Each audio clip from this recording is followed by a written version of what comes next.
الحمد لله رب العالمين، والصلاة والسلام على أشرف الأنبياء والمرسلين سيد الأولين والآخرين، نبينا وحبيبنا وشفيعنا وسندنا ومولانا محمد وعلى آله وأصحابه أجمعين، وعلى من أحبهم وتبعهم بإحسان إلى يوم الدين. أما بعد، فأعوذ بالله من الشيطان الرجيم. بسم الله الرحمن الرحيم. فإن آمنوا بمثل ما آمنتم به فقد اهتدوا. صدق الله مولانا العظيم. وقال الله تبارك وتعالى في شأن حبيبه الكريم: إن الله وملائكته يصلون على النبي يا أيها الذين آمنوا صلوا عليه وسلموا تسليما.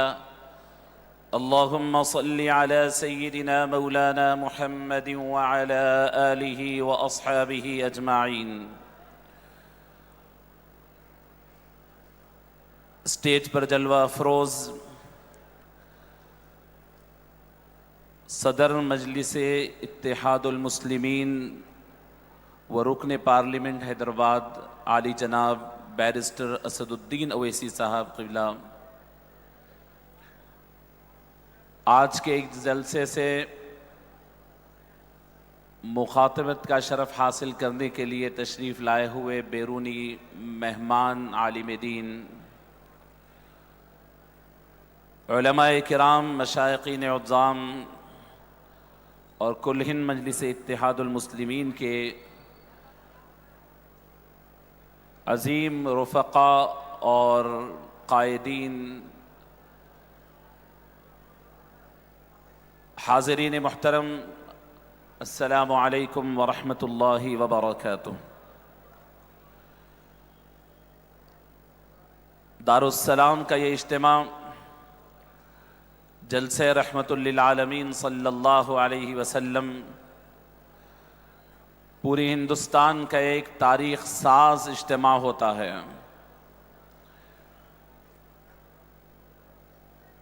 یہ جلسہ سال تمام کے لیے مسلمانوں کو ایک لائحہ عمل دیتا ہے. یہ جلسہ صرف ایک رات کا جلسہ تو ہوتا ہے، لیکن اس میں مسلمانوں کی موجودہ اور آئندہ آنے والے تمام حالات پر بڑی قیمتی باتیں اور بڑی نصیحتیں یہاں سے ملتی ہیں. رسول رحمت صلی اللہ علیہ وسلم کی مبارک ذکر ہمیں اللہ رب العزت نے بڑے واضح طور پہ فرمایا کہ لَقَدْ كَانَ لَكُمْ فِي رَسُولِ اللَّهِ أُسْوَةٌ حَسَنَةٌ، کہ مسلمانوں قیامت تک جس حالت میں بھی تم ہو، رسول اللہ صلی اللہ علیہ وسلم کی زندگی میں تمہیں ایک بہترین نمونہ عمل ملے گا. کہ مسلمان جب عروج کے دور میں ہو تو کیسے چلنے چاہیے، مسلمان جب زوال پذیر ہو تو ان کے لیے کیا لائحہ عمل اختیار کرنی چاہیے.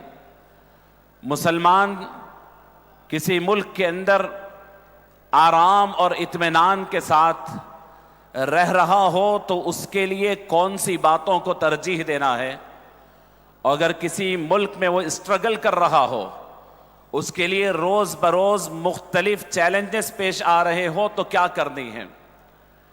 اللہ کے نبی صلی اللہ علیہ وسلم کی سیرت ہمیں بڑے واضح انداز میں رہنمائی کرتی ہے اور ہمیں تیار کرتی ہے. آج کا یہ جلسہ میں سمجھتا ہوں کہ تاریخ کے اس موڑ پر اور سن 2024 اور 25 کے درمیان ایک ایسے موقع پر یہ منعقد ہو رہا ہے کہ جب رسول اللہ صلی اللہ علیہ وسلم کی ولادت باسعادت کو تقریباً 1500 سال مکمل ہو رہے ہیں. 1500 سال ہم یہ گزار رہے ہیں 2024 سے 2025 تک. ہمارا ضمیر ہمارا دل اس وقت ہم سے سوال کرتا ہے کہ آج سے مکمل 1500 سال پہلے اسی ماہ ربیع المنور کے اندر رسول اللہ صلی اللہ علیہ وسلم اس دنیا کی انتہائی گھٹا ٹوپ تاریکی میں تشریف لائے تھے، اور اپنی محنتوں کے ذریعے اور اپنی زبردست کوششوں کے ذریعے پروردگار عالم کی مدد کے ذریعے پوری دنیا کو روشن فرما دیا، اور ایک انتہائی روشن اور تابناک دین دے کر کے اللہ کے نبی صلی اللہ علیہ وسلم اس دنیا سے پردہ فرمائے۔ تو آج ٹھیک 1500 سال گزرنے کے بعد امت مسلمہ سے اس زمانے کا مؤرخ پوچھ سکتا ہے اور تاریخ لکھنے والا پوچھ سکتا ہے کہ بتاؤ تمہارے نبی نے آج سے 1450 سال پہلے جب اس دنیا سے پردہ فرمائے، حجۃ الوداع کے موقع پر جب خطبہ ارشاد فرما رہے تھے، تو اس وقت جتنے مسلمان تھے ان کے ایمان کی کیفیت اور ان کا مقام کیا تھا، اور آج 1500 سال بعد تم جائزہ لے کر بتاؤ کہ تم کہاں ٹھہرے ہو اور دنیا کے اندر تمہارا کیا مقام و مرتبہ ہے۔ عزیزان گرامی، آج کی اس تقریر میں دو اہم پہلوؤں پر آپ کو توجہ دینا چاہتا ہوں۔ سب سے پہلی بات کہ ہندوستان اور اس جیسے ممالک جہاں پر جمہوریت ہے، وہاں مسلمان رسول اللہ صلی اللہ علیہ وسلم کا مکی دور گزار رہے ہیں۔ اللہ کے نبی صلی اللہ علیہ وسلم کی مبارک حیات کے جو مختلف پہلو ہے، اس میں مکی دور رسول اللہ صلی اللہ علیہ وسلم کا علماء فرماتے ہیں کہ اہل ہندوستان کے لیے لائحہ عمل مکی دور ہے۔ اور مکی دور کی جھلک آپ کے سامنے یہ واضح کر دوں کہ اللہ کے نبی صلی اللہ علیہ وسلم جو اپنی پوری سوسائٹی میں صادق الامین کہہ کے پکارے جاتے تھے، پوری سوسائٹی میں سب سے محبت کیے جانے والے شخص کہلاتے تھے، ایمان کا اعلان کرنے کے بعد سوسائٹی ان کی دشمن ہوئی، دوست بھی ان کے دشمن ہوئے، یہاں تک کہ دار ارقم میں رسول اللہ صلی اللہ علیہ وسلم اپنے آپ کو چھپا لیا۔ کئی سال دار ارقم میں رہنے کے بعد رسول اللہ صلی اللہ علیہ وسلم کو انہی کے کعبے کے سائے تلے، ان کے دادا جان حضرت ابراہیم علیہ السلام کے بنائے ہوئے کعبے کے سائے تلے رسول اللہ صلی اللہ علیہ وسلم پر ظلم کیا گیا، اوجڑی ڈالی گئی۔ اللہ کے نبی صلی اللہ علیہ وسلم کے گلے مبارک کے اندر کپڑا ڈال کر گلے مبارک کو گھونٹ دیا گیا۔ اللہ کے نبی صلی اللہ علیہ وسلم کے صحابہ کرام پہ ظلم ہوا، ظلم بڑھتا گیا یہاں تک کہ رسول اللہ صلی اللہ علیہ وسلم نے صحابہ کو ہجرت حبشہ کا حکم دیا، اور اس کے بعد بھی ظلم بڑھتا گیا۔ سوشل بائیکاٹ رسول اللہ صلی اللہ علیہ وسلم کا ہوا، پھر ظلم بڑھتا گیا۔ اللہ کے نبی صلی اللہ علیہ وسلم طائف تشریف لے گئے، طائف کے اندر رسول اللہ صلی اللہ علیہ وسلم پر جو تکلیفیں دی گئی، مؤرخ اور سیرت نگار اس کو لکھتے لکھتے اس کے ہاتھ تھراتے ہیں۔ کوئی مقرر یا کوئی عالم دین طائف کے حالات پڑھتا ہے تو اس کے آنکھوں کے آنسو نہیں رکتے۔ رسول اللہ صلی اللہ علیہ وسلم کے ساتھی حضرت زید بن حارثہ فرماتے کہ طائف کے لوگ حضور پر پتھر برساتے، پتھر سے حضور خون آلود ہو کر کے خون رستے رستے اللہ کے نبی صلی اللہ علیہ وسلم نقاہت کی وجہ سے نیچے بیٹھ جاتے، تو طائف کے اوباش نوجوان آ کر کے ہاتھ پکڑ کر اٹھاتے اور پھر پتھر مارتے۔ عزیزان گرامی، طائف سے واپس آتے ہیں، رسول اللہ صلی اللہ علیہ وسلم کو اپنے مکے میں داخل ہونے کے لیے ممانعت کر دی گئی۔ سرکار دو عالم صلی اللہ علیہ وسلم اب مکے کی سرزمین سے کوئی اور سرزمین تلاش کرنے کے لیے نکلتے ہیں۔ بڑی اہم بات آپ سے عرض کر رہا ہوں کہ آپ مینا کے میدان میں حج کے موقع پر جاتے ہیں، ایک ایک خیمے میں داخل ہو کر کے دوسرے ملک کے لوگوں سے گفتگو کرتے ہیں۔ حضور جب تشریف لے جاتے ہیں تو پیچھے ابو لہب آتا ہے، حضور دعوت دین دے کر باہر نکلتے ہیں تو وہ حضور کے خلاف پروپیگنڈا کرتا ہے. 15 مختلف ملکوں کے لوگوں سے حضور بات کرتے ہیں اور 15 کے 15 کو حضور واپس نکلنے کے بعد ورغلا دیتا ہے ابو لہب. مدینے کے چند لوگ ملتے ہیں رسول اللہ صلی اللہ علیہ وسلم ان کو دین کی دعوت دیتے ہیں اور دین کی دعوت وہ قبول کر کے چلے جاتے ہیں. پھر جب آتے ہیں تو تقریباً 12 لوگوں کو لے کر آتے ہیں جو بیعت عقبہ اولیٰ ہے. پھر اس کے بعد رسول اللہ صلی اللہ علیہ وسلم اپنے ایک صحابی حضرت مصعب بن عمیر کو روانہ فرماتے ہیں کہ مصعب جاؤ اور مدینے والوں کو پڑھاؤ. 1 سال میں حضرت مصعب بن عمیر حضور کو آ کے رپورٹ دیتے ہیں کہ یا رسول اللہ آپ کا یہ غلام پورے مدینے کو مسلمان کر دیا ہے سوائے 3 گھر کے، اب آپ چلیں مدینہ طیبہ. عزیزان گرامی، حضور پاک صلی اللہ علیہ وسلم سے ملنے مدینے سے تقریباً 70 سے زائد لوگ آئے. اب یہاں غور فرمائیں، حضور مدینہ جانے کی تیاری کر رہے ہیں. لوگوں کو یہ تو معلوم ہے کہ مدینہ حضور گئے تو طلع البدر علینا سے حضور کا استقبال ہوا، لیکن مسلمانوں سنو، جب حضور مدینہ جا رہے تھے تو مکہ چھوڑ کر جا رہے تھے. مکے کی 53 سالہ زندگی چھوڑ کر کے جا رہے تھے. اپنے وطن عزیز کعبۃ اللہ مکہ مکرمہ کو چھوڑ کر جا رہے تھے. روئے زمین کا سب سے عظیم مقام چھوڑ کر کے جا رہے تھے. اور کہاں جا رہے ہیں؟ یثرب کو جا رہے ہیں. رات کے اندھیرے میں معاہدہ ہو رہا ہے. معاہدے کے اندر حضرت عباس ابن عبد المطلب جو ابھی ایمان نہیں لائے، حضور کے چچا ہے، ساتھ آتے ہیں.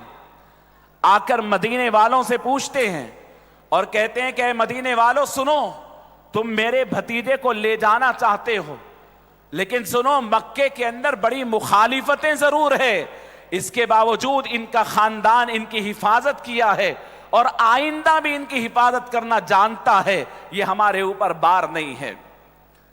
لیکن اگر تم لے جا رہے ہو تو لے جا کر اگر تم ایسے ہی چھوڑ دو گے تو پھر اس کا کون ذمہ دار؟ اور حضرت عباس پوچھتے ہیں کہ مدینے والوں تمہیں معلوم ہے، اے حیدرآباد کے نوجوانوں سنو، رسول اللہ صلی اللہ علیہ وسلم کا ہاتھ پکڑ رہے ہیں مدینے والے، حضور کے ہاتھ پہ بیعت کر رہے ہیں. حضرت عباس پوچھتے ہیں کہ اے مدینے والوں تم جس ذات کا ہاتھ پکڑ رہے ہو تو کیا سمجھ رہے ہو کہ مخمل کی قالین بچھائی جائے گی؟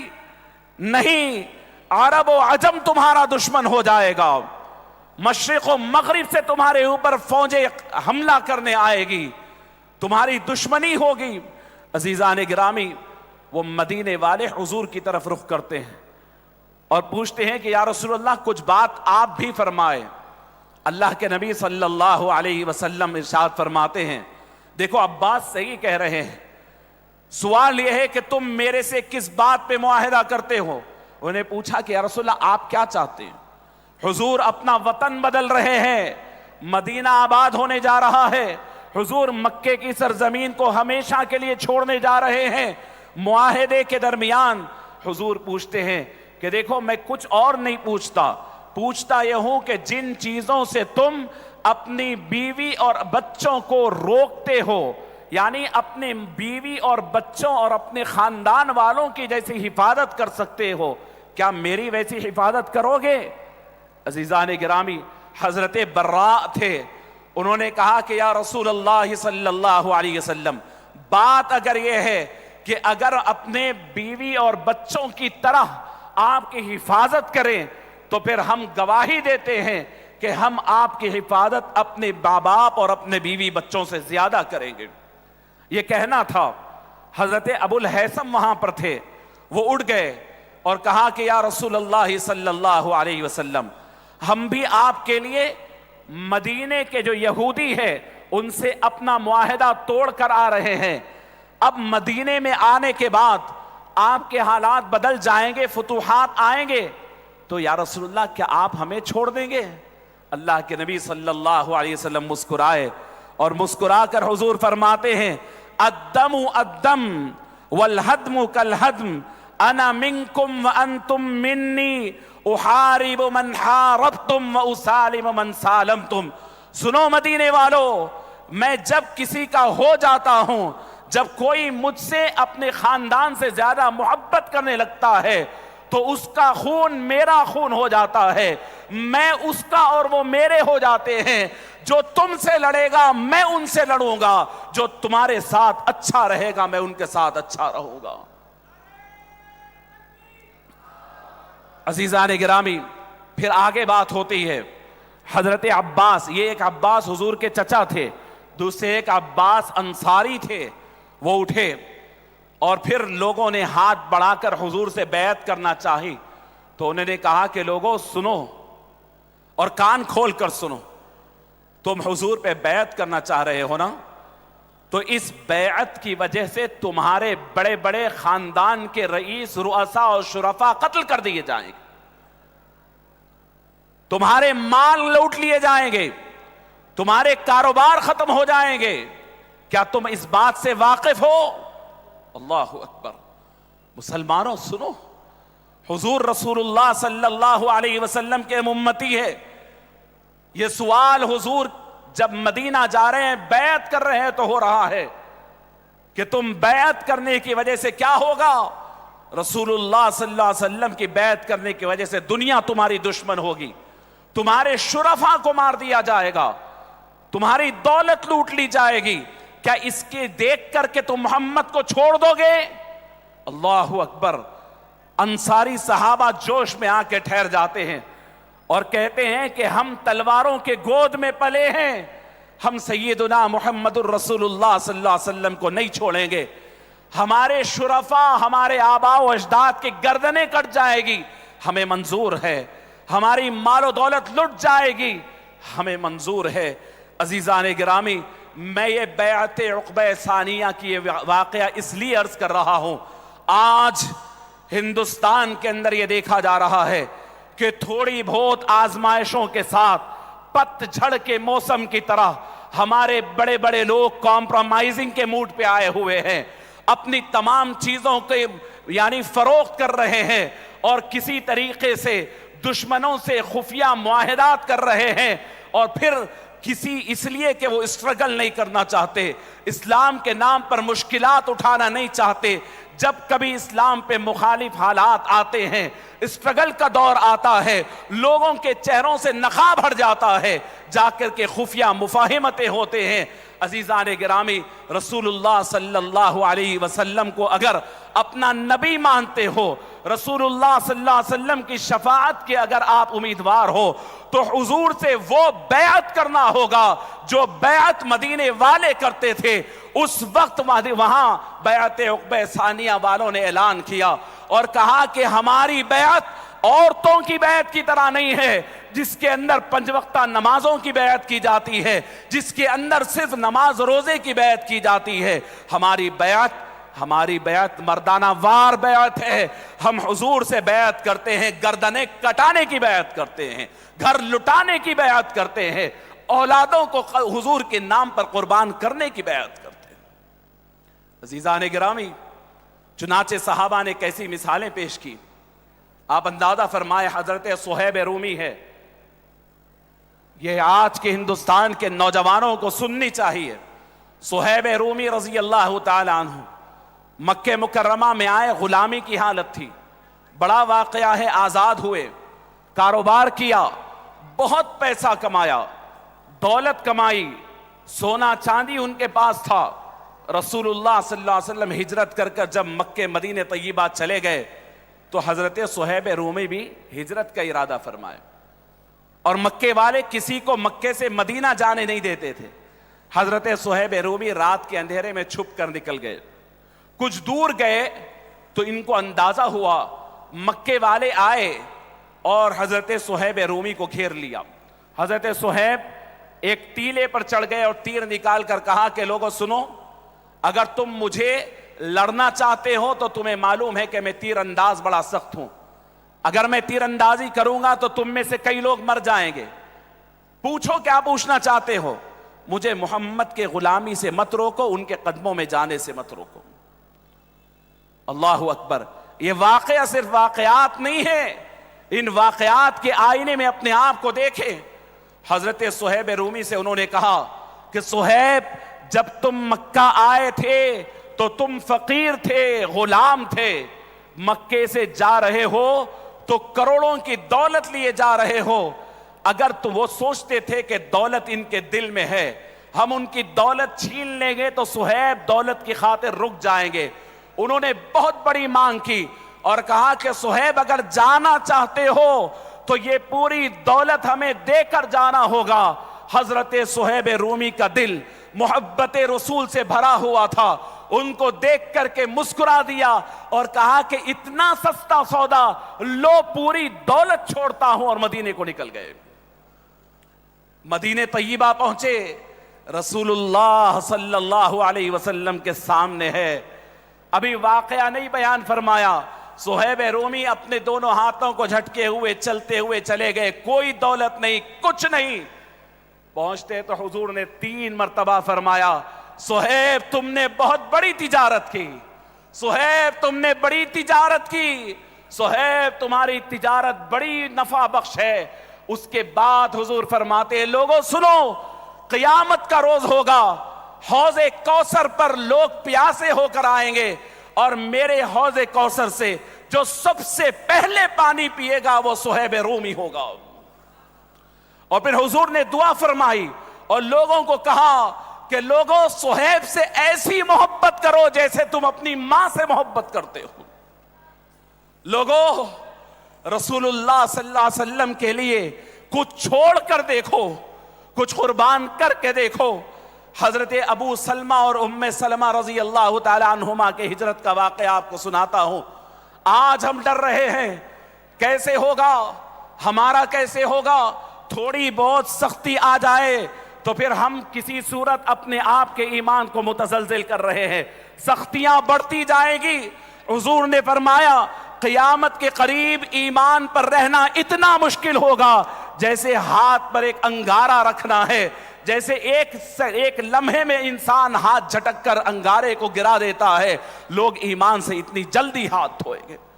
حضرت ام سلمہ اور ابو سلمہ یہ دونوں میاں بیوی کا جوڑا اور چھوٹے سے بچے کو لے کر کے ہجرت کے لیے نکل جاتے ہیں۔ ہجرت کے لیے نکل گئے، کچھ دور مکے سے نکلے، حضرت ابو سلمہ کے خاندان والے آئے، گھیر لیا اور کہا کہ کہاں جا رہے ہو؟ انہوں نے کہا کہ محمد کی غلامی اختیار کر لیا ہوں، حضور کے غلام بننے جا رہا ہوں۔ نے کہا کہ جا رہے ہو تو جاؤ، یہ بچہ ہماری نسل ہے، ہمارا خاندان ہے، چھوڑ کر کے جانا اس بچے کو۔ زبردستی ماں کے گود سے چھوٹا دودھ پیتا ہوا بچہ چھین لیا گیا اور لے کر کے چلے گئے ددیال والے۔ کچھ دور گئے تو وہاں پھر ننیا یعنی ان کے سسرال والے آئے اور حضرت ام سلمہ کو زبردستی لے لیا اور کہا کہ یہ ہمارے خاندان کی عورت ہے، اگر تم جانا چاہتے ہو تو اسے چھوڑ کر جاؤ۔ وہ چاہتے یہ تھے کہ ابو سلمہ کے پاؤں رک جائے، معصوم بچہ گود سے چھین لیا گیا، بیوی چھین لی گئی۔ حضرت ابو سلمہ دونوں کو دیکھتے ہیں، پروردگار سے دعا کرتے ہیں، مالک تو جانتا ہے کہ میں اپنے بچے کی قربانی کیوں دے رہا ہوں، میں اپنی بیوی کی قربانی کیوں دے رہا ہوں۔ ویسے ہی مدینے شریف نکل گئے۔ ام سلمہ فرماتی ہیں کہ ایک طرف میرے شوہر تھے، ایک طرف میرا بچہ تھا، اور میں اکیلی میرے میکال میں صبح سویرے نکلتی، پہاڑ کے دامن میں جاتی، ایک طرف مدینے کو دیکھ کر کے روتی کہ میرا شوہر ادھر ہے، دوسری طرف اپنے سسرال کو دیکھ کے روتی کہ میرا بچہ ادھر ہے۔ 1 مہینے تک روتی رہی، پھر آخر میں ان کو ترس آیا تو میرے حوالے بچہ کیے۔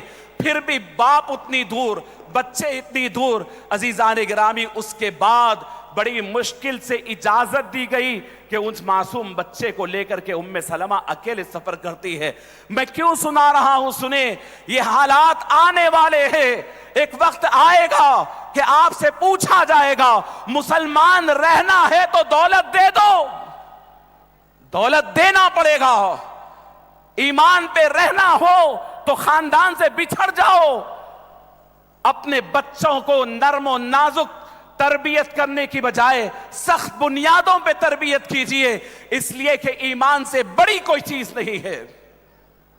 عزیزان گرامی، رسول اللہ صلی اللہ علیہ وسلم کی وفاداری، حضور کے نام پہ رہنا، یہ کوئی معمولی بات نہیں۔ صحابہ نے اپنی عادت بنا لی تھی کہ حضور کے نام پہ مار کھانا ہے، حضور کے نام پہ لٹانا ہے، اپنے بچوں کو، اپنی بیویوں کو، اپنا سب کچھ لٹانا ہے۔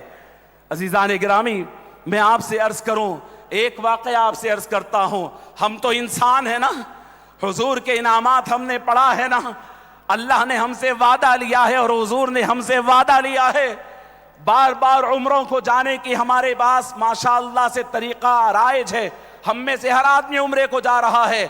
کان کھول کر سنے عمرے کو جانے والوں، حضور کی بارگاہ میں جا کر آپ ٹھہرتے ہیں، رسول اللہ صلی اللہ علیہ وسلم فرماتے ہیں من زارنی بعد مماتی فکأنما بایعنی فی حیاتی، جو لوگ میرے انتقال کے بعد بھی میری قبر کی زیارت کرنے آتے ہیں، گویا وہ لوگ ایسے ہیں جو میرے ہاتھ پہ بیعت کر رہے ہیں۔ حضور کے ہاتھ پر بیعت کر رہے ہو آپ، اللہ کے رسول کے نام پر ایمان لائے ہو آپ کو مشکلات سے گزرنا پڑے گا، حالات سے کمپرومائز نہیں کرنا پڑے گا۔ اپنے بچوں کو عادت ڈالے۔ اب سنیں کہ رسول اللہ صلی اللہ علیہ وسلم ایک مرتبہ ایک جگہ سے گزر رہے ہیں، ایک شکاری ایک ہرنی کو شکار کر کر باندھ دیتا ہے، حضور گزر رہے ہیں، وہ ہرنی اللہ کے رسول کو پہچانتی، حضور سے شکایت کرتی ہے اچھل کر کے، یا رسول اللہ میں گزر رہی تھی، یہ شکاری نے مجھے پکڑ لیا ہے، میرے بچے چھوٹے چھوٹے ہیں، ان کو دودھ پلانا ہے، وہ پیاسے ہیں، اگر آپ مجھے اس سے سفارش کر کے چھڑا دیں تو میں جا کر کے دودھ پلا کر کے واپس آؤں گی۔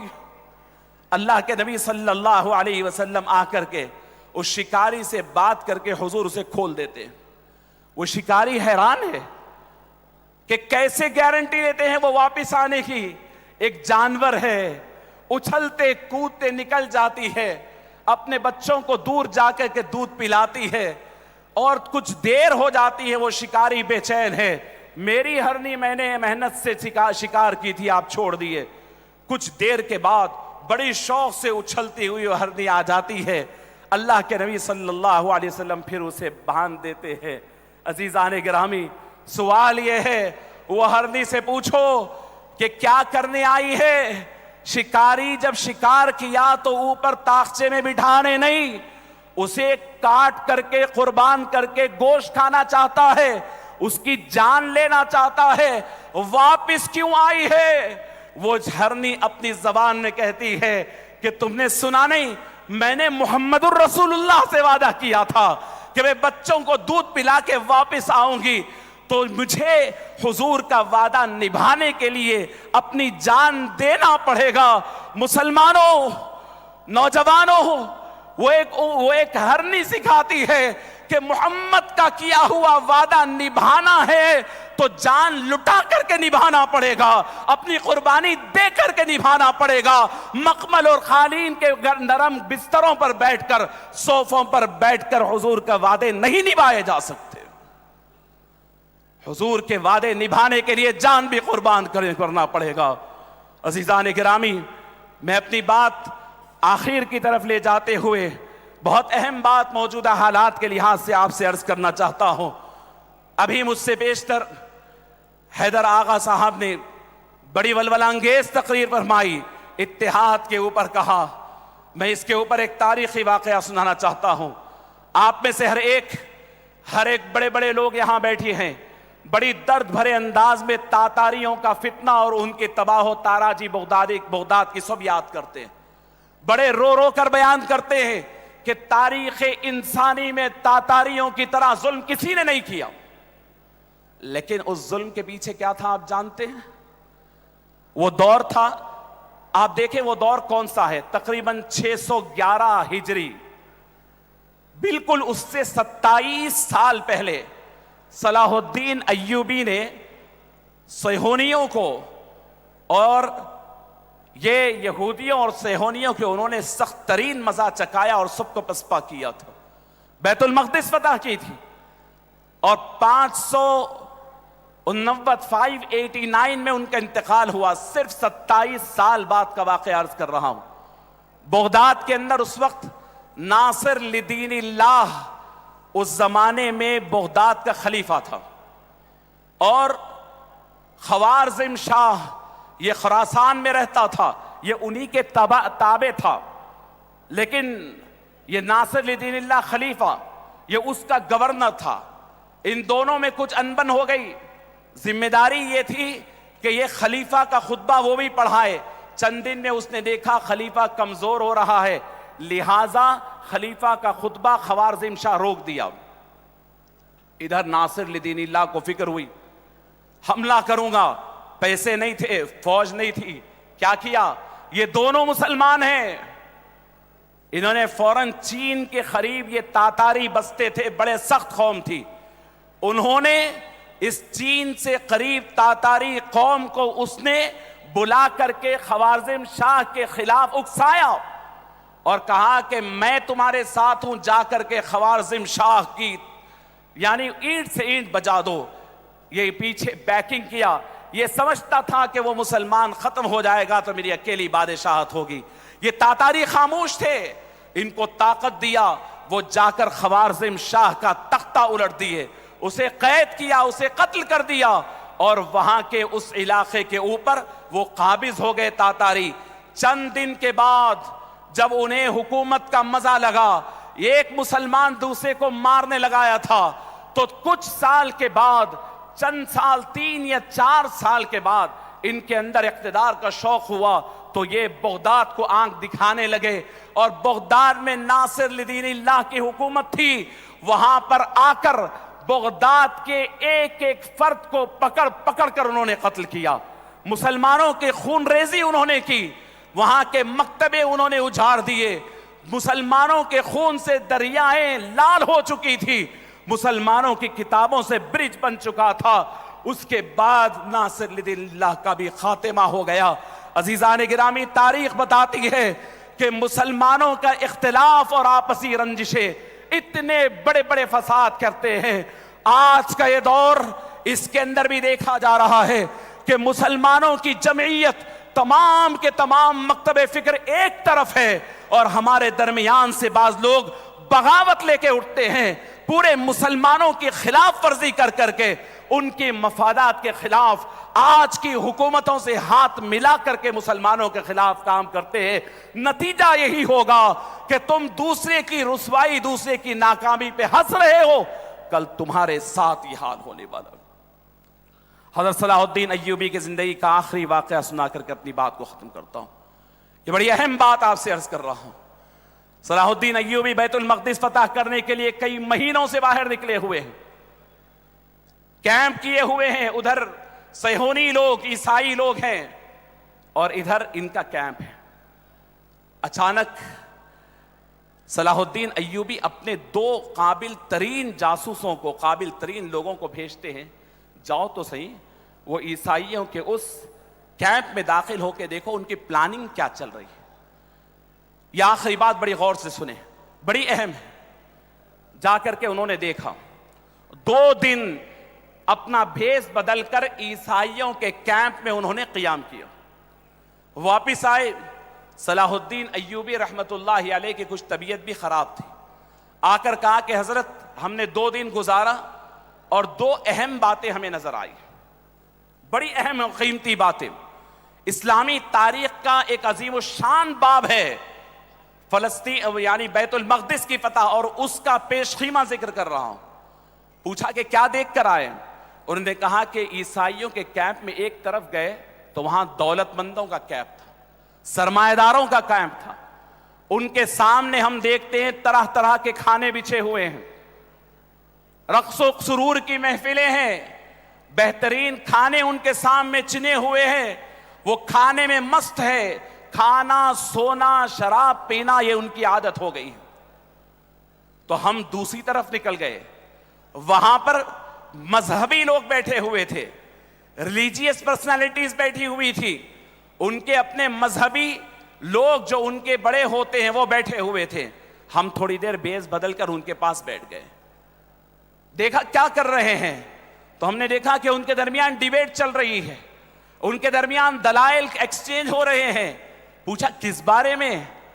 تو دیکھا وہ لوگ بڑی شد و مت سے، مذہبی لوگ آپس میں بھیڑ رہے ہیں، کس معاملے میں؟ وہ پوچھتے ہیں کہ حضرت عیسیٰ علیہ السلام جو ہمارے نبی ہے، ان کے جسم سے نکلنے والا فضلہ وہ پاک ہے یا ناپاک ہے؟ یہ دو انہوں نے کہا کہ ادھر دولت مندوں کا یہ عالم ہے اور مذہبی لوگوں کا یہ عالم ہے. تو حضرت صلاح الدین ایوبی اپنے پلنگ سے اٹھ گئے اور کہا کہ پوری فوج کو جمع کرو. پوری فوج کو کھڑا کھڑی جمع کیا گیا. حضرت نے خطاب کر کے فرمایا، لوگوں سنو، اس سے بہتر موقع نہیں ہو سکتا کہ جب کسی قوم کے سرمایہ دار عیاشی میں پڑ جائے، کسی قوم کے سرمایہ دار کھانے پینے اور شراب نوشی اور عیاشی میں ہو جائے اور اس قوم کا مذہبی طبقہ فروعی باتوں میں پڑ جائے، تو سمجھو وہ قوم کو ختم کرنے اور ان کو کمزور کرنے اور ان پہ حملہ کرنے کا بہترین موقع ہے. وہ قوم اب کسی کا نہ مقابلہ کر سکتی ہے نہ کسی کے سامنے ٹھہر سکتی ہے. مسلمانوں، اپنے سینوں پہ ہاتھ رکھ کے دیکھو ہمارے سرمایہ داروں کی سرمایہ کہاں لگ رہا ہے. ہم اپنے بچوں کو دے کر کے اپنا سرمایہ کہاں لگ رہے ہیں. اور میں بھی مذہبی طبقے سے تعلق رکھتا ہوں. افسوس ہے کہ ہمارا مذہبی طبقہ چھوٹی چھوٹی فروعی باتوں میں ڈیبیٹس کرتے ہوئے، بحث مباحثہ کرتے ہوئے لگا ہوا ہے. عزیزان گرامی، اگر ان دونوں کا یہی عالم ہوگا، سرمایہ دار عیش و عشرت میں اور مذہبی طبقہ فروعی باتوں میں، تو آپ دیکھیں گے کہ قوم کے لوگ بے راہ روی کا شکار ہوں گے، جس کی واضح مثال ہم نے کل رات میں حیدرآباد کے راستوں پر دیکھا ہے، جن کے کوئی دیکھنے والا نہیں. وجہ یہ تھی کہ ہمارے بڑے پیسے سرمایہ دار بھی غافل ہے، ہمارے علماء بھی فروعی اختلافات میں پڑھ کر کے اپنے فرائض منصبی کو بھولے ہوئے ہیں. رسول اللہ صلی اللہ علیہ وسلم کے اس محفل سے، اس جلسے سے، یہ ناچیز ایک طالب علم دل کی اپنی پکار آپ کے سامنے رکھ رہا ہے کہ ہمارے بڑی جنگ لڑ رہے ہیں، ان کا سپورٹ کرنا ہے تو آپس میں اتحاد پیدا کرے. علماء کرام ان باتوں کو چن چن کر نکالے جس سے اتحاد مضبوط ہوتا ہے، اور پھر سرمایہ دار اپنے سرمایہ کو امت کی فلاح و بہبود کے لیے استعمال کرے. میں چند اشعار کے ساتھ اپنی بات کو ختم کرتا ہوں. حضور پاک صلی اللہ علیہ وسلم کی شان میں ایسا سماعت فرمائے، وہ جرت سراپا، وہ ہمت مجسم، وہ راتوں کا عابد، وہ دن کا سپاہی، وہ جس نے سیاست کی زلفیں سواری، وہ جس نے فقیری میں کی بادشاہی. اگر اس سے کچھ بھی عقیدت ہے تم کو، اگر اس سے کچھ بھی عقیدت ہے تم کو، تو اپنا وطیرہ بدلنا پڑے گا. نفاق زبان و عمل سے نکل کر صداقت کے سانچے میں ڈھلنا پڑے گا. خبر دے رہا ہے محمد کا اسوہ کہ آسان نہیں ہے مسلمان ہونا. بہت امتحانات درپیش ہوں گے، بہت امتحانات درپیش ہوں گے، بہت سخت راہوں پہ چلنا پڑے گا. وما علینا الا البلاغ المبین.